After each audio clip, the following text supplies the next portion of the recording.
I just had to let you know you're.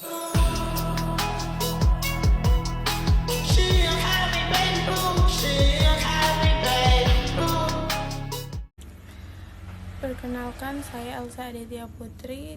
Saya di sini akan menjelaskan pemrograman pengolahan data mahasiswa menggunakan array dan pointer. Program ini dijalankan di Programmist Online Compiler yang memungkinkan menjalankan kode langsung di browser tanpa instalasi. Yang pertama, struktur mahasiswa. Di sini, kita membuat struk bernama mahasiswa yang berisi 3 data, yaitu name, nama, dan nilai. Struk ini digunakan supaya data mahasiswa bisa disimpan dalam satu kelompok. 2. Input jumlah mahasiswa. Baris ini digunakan untuk memasukkan jumlah mahasiswa yang akan diinput ke dalam program. 3. Input data mahasiswa. Bagian ini digunakan untuk menginput data mahasiswa satu persatu, mulai dari name, nama, dan nilai, lalu disimpan ke dalam array. Biasanya juga ada validasi nilai. Jadi, kalau nilainya di luar 0 sampai 100 akan diminta input ulang. 5. Pencarian berdasarkan name. Program akan membandingkan name yang diinput dengan kata yang ada. Kalau cocok, berarti mahasiswa tersebut ditemukan dan bisa dilakukan perubahan data. 6. Pointer atau bagian penting. Di sini kita membuat pointer bernama PTR yang menyimpan alamat dari nilai mahasiswa. Dengan menggunakan tanda bintang, kita mengubah isi dari alamat memori tersebut. Jadi, nilai mahasiswa bisa diubah langsung tanpa perlu variabel baru. 7. Output akhir. Setelah itu, program menampilkan data sebelum dan sesudah perubahan. Bisa dilihat bahwa alamat memorinya tetap sama, tapi nilainya berubah. Dari program ini, kita bisa lihat bahwa pointer digunakan untuk mengakses dan mengubah data langsung di memori. Jadi, lebih efisien karena tidak perlu menyalin data. Cukup ubah langsung di alamatnya tersebut. Terima kasih.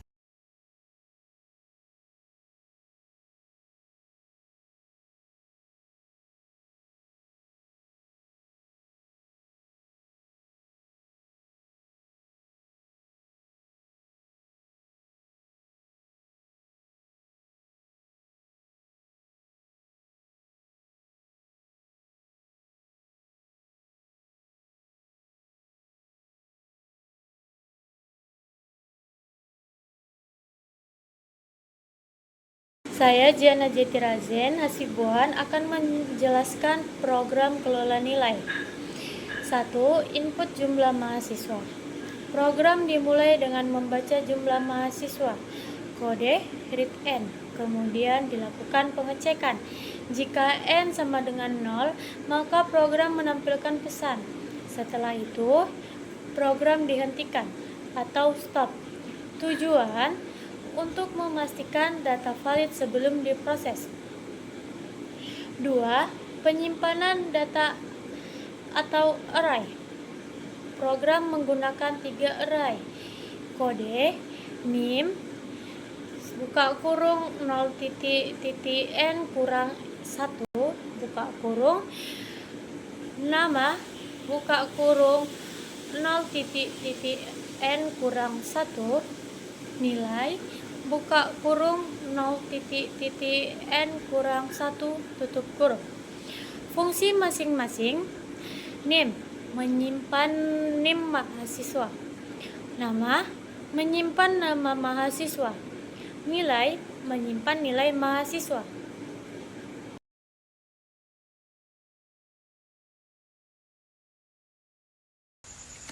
Saya Isna.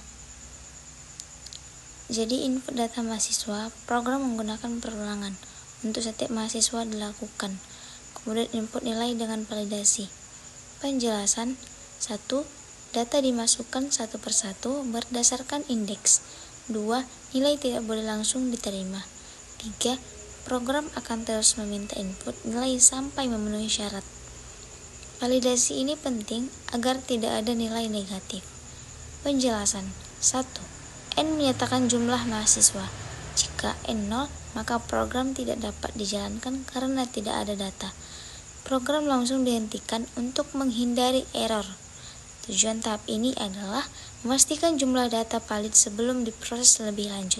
Terima kasih. Perkenalkan, nama saya Sarah Panjaitan. Di sini saya akan menjelaskan flowchart kelola nilai mahasiswa secara runtut dan mudah dipahami. Yang pertama, mulai.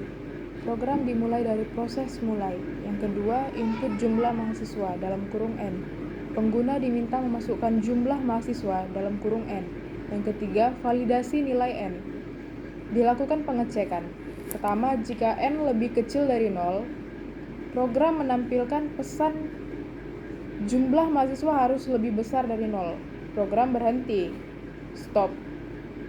Yang kedua, jika N lebih besar dari 0, program lanjut ke tahap berikutnya. Yang keempat, deklarasi array. Program menyiapkan tempat penyimpanan data. NIM menyimpan NIM mahasiswa. Nama menyimpan nama mahasiswa. Nilai menyimpan nilai mahasiswa. Yang kelima, input data mahasiswa. Dilakukan perulangan dari I sama dengan 0 sampai N dikurang 1. Input NIM, input nama, input nilai 0 sampai 100. Artinya semua data mahasiswa dimasukkan satu per satu. Yang keenam, tampilkan data sebelum perubahan. Program menampilkan data sebelum, lalu mencetak NIM, nama, nilai, alat memori, karena konsep pointer. Yang ketujuh, input NIM target. Pengguna diminta memasukkan NIM yang ingin dicari. NIM garis target. Yang ke-8, proses pencarian. Program mencari apakah NIM tersebut ada dalam data. Yang pertama, jika tidak ditemukan, tampilkan NIM tidak ditemukan. Yang kedua, jika ditemukan, lanjut ke proses pointer. Yang ke-9, penggunaan pointer. Jika NIM ditemukan, pointer P diarahkan ke alamat nilai mahasiswa tersebut. Yang kedua, nilai diubah dengan P sama dengan nilai garis baru. Artinya, P menyimpan alamat nilai. P digunakan untuk mengubah nilai langsung di memori. Yang ke-10, tampilkan data sesuai perubahan. Program menampilkan data sesudah, lalu mencetak kembali NIM, nama, nilai yang sudah diperbaharui. Yang ke-11, selesai. Program berakhir selesai. Kesimpulan utama. Flowchart ini menggambarkan pengolahan data mahasiswa menggunakan array, pencarian data berdasarkan NIM, penggunaan pointer untuk mengubah nilai secara langsung di memori. Intinya, program ini menunjukkan bagaimana pointer digunakan untuk memodifikasi data tanpa harus mengubah variabel secara langsung, melainkan melalui alamat memori. Baik, saya Sungguh Munte akan menjelaskan bagaimana menampilkan data sebelum pembaruan. Selain menampilkan data, program juga menampilkan alamat memori dan nilai. Kemudian, address nilai atau I adalah representasi lokasi nilai di memori. Tujuan memberikan gambaran bagaimana data disimpan di memori, menjadi dasar penggunaan pointer. Mencari mahasiswa berdasarkan NIM. Di situ ada tertera program meminta input dengan kode read NIM dan target. Kemudian dilakukan pencarian dengan kode yang sudah ditentukan dan NIM target adalah NIM yang ingin dicari. Program melakukan pencarian linear dari awal sampai akhir. Kemudian jika ditemukan IDX akan berisi indeks data, jika tidak IDX tetap bernilai min 1. Nilai min 1 digunakan sebagai tanda bahwa data telah tidak ditemukan. Program ini menggunakan pointer untuk mengakses alamat memori nilai mahasiswa. Dengan pointer, perubahan nilai dilakukan langsung pada lokasi memori tanpa merebut variabel baru sehingga lebih efisien. Alamat memori ditampilkan menggunakan operator dan perubahan nilai dilakukan dengan difference. 6. Mengubah nilai menggunakan pointer. Jika data ditemukan, maka dilakukan proses update. Yang pertama yaitu A. Membuat pointer, yang artinya pointer P menyimpan alamat dari nilai mahasiswa tertentu. Yang kedua yaitu B. Input nilai baru atau dengan validasi. Nilai tetap harus valid seperti sebelumnya. Yang ketiga yaitu C. Update nilai melalui pointer. Penjelasan P berarti isi dari alamat yang ditunjuk pointer. Yang kedua, jadi nilai diubah langsung di memori. Ini adalah inti dari konsep pointer.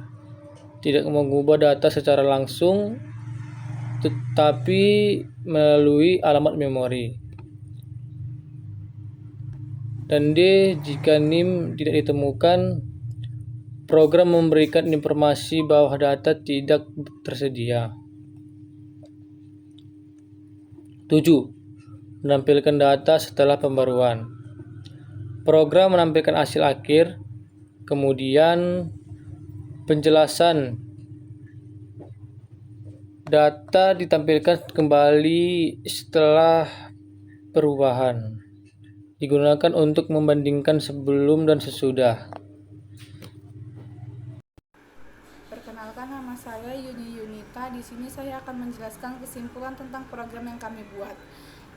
Program ini memiliki beberapa konsep penting. Yang pertama, array, digunakan untuk menyimpan banyak data mahasiswa. Kedua, pointer, digunakan untuk yang pertama mengakses alamat memori, yang kedua mengubah nilai secara langsung. Ketiga, validasi input, nilai hanya boleh 0 sampai 100, menghindari data tidak valid. Yang keempat, pencarian data, menggunakan metode linear search. 5. Output data, menampilkan data sebelum dan sesudah perubahan. Inti utama yang harus dipahami, address X atau alamat memori, P ke pointer atau penyimpanan alamat, P isi dari alamat tersebut. Jadi P sama dengan address, nilai menunjukkan ke nilai, P nilai baru mengubah nilai. Sekian, terima kasih. Tujuan dari materi ini adalah untuk membekali mahasiswa dengan pemahaman yang komprehensif tentang penggunaan pointer dalam pemrograman, khususnya dalam membaca data, menampilkan alat memori, serta memperbarui nilai secara efisien. Dengan memahami konsep pointer, mahasiswa tidak hanya sekedar menulis program, tetapi juga mampu memahami bagaimana data disimpan dan diakses di dalam memori komputer. Hal ini sangat penting karena pointer merupakan salah satu konsep fundamental yang sering digunakan dalam pengembangan perangkat lunak, terutama pada bahasa pemrograman seperti C dan C++. Selain itu, tujuan lain dari pembelajaran ini adalah agar mahasiswa mampu menerapkan struktur data sederhana seperti array dinamis atau daftar nilai untuk menyimpan dan mengolah data mahasiswa. Dengan menggunakan struktur data tersebut, mahasiswa dapat mengorganisasi data secara lebih sistematis sehingga memudahkan dalam proses pencarian, pembaruan, maupun penampilan data. Kemampuan ini menjadi dasar penting dalam pengembangan sistem yang lebih kompleks seperti sistem informasi akademik. Materi ini juga menekankan pentingnya keterampilan dalam menyusun solusi yang rapi, mudah dipahami, dan dapat diuji. Dalam dunia pemrograman, bukan hanya hasil akhir yang dinilai, tetapi juga bagaimana proses penulisan kode tersebut dilakukan. Kode yang rapi dan struktur akan memudahkan orang lain untuk membaca, memahami, serta mengembangkan program tersebut di masa depan. Selain itu, program yang mudah diuji memungkinkan program untuk diperiksa kebenarannya, sehingga dapat meminimalkan kesalahan atau bug. Lebih jauh lagi, tujuan ini juga mencangkup kemampuan bekerja dalam tim. Dalam praktiknya, pengembangan perangkat lunak jarang dilakukan secara individu, melainkan melibatkan banyak orang dengan peran yang berbeda. Oleh karena itu, mahasiswa diharapkan mampu membuat solusi yang tidak hanya benar secara logika, tetapi juga mudah dipahami oleh anggota tim lainnya. Hal ini akan meningkatkan efektivitas kerja tim dan mempercepat proses pengembangan. Dengan tercapainya tujuan-tujuan tersebut, mahasiswa diharapkan tidak hanya memahami konsep secara teoritis, tetapi juga mampu mengaplikasikannya dalam bentuk program nyata. Mereka akan memiliki dasar yang kuat dalam pengelolaan memori, struktur data, serta penulisan kode yang baik. Pada akhirnya, kemampuan ini akan sangat berguna dalam menghadapi tantangan di dunia kerja, khususnya di bidang teknologi informasi dan pengembangan perangkat lunak.